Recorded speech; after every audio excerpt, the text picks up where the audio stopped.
How did you landed up as a music director? నేను albums చేసేవాడినండి అప్పుడు. Chorus కానీ లేదంటే బ్యాక్గ్రౌండ్ స్కోర్కి వర్క్ చేసిన సినిమాలు ఏంటంటే బిగ్ ఫిలిమ్స్ అన్నీ చేశాను. కీరవాణి సార్తో బాహుబలికి టోటల్గా వర్క్ చేశాను.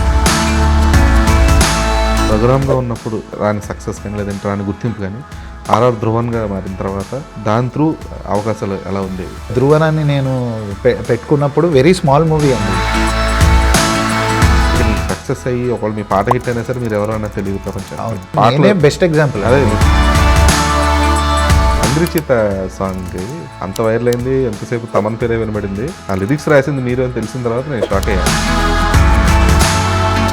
నెత్తురుకు మరిగిన హంగ్రి చీట, శత్రువును ఎంచితే మొదలు వేట. టెక్నికల్గా ఇప్పుడు ఇది లాస్ట్ సాంగ్ ఆఫ్ సిరివెన్నెల గారండి ఇది. సో ఆయన కాంపోజిషన్ నాకు రావడం, ఆయన బ్లెస్సింగ్ నాతో ఉన్నట్టే నేను ఫీల్ అవుతున్నాను. ఎందుకంటే తెలియదే తెలియదే ఇది వరకెప్పుడైన మనసుకే ప్రేమొకటుందని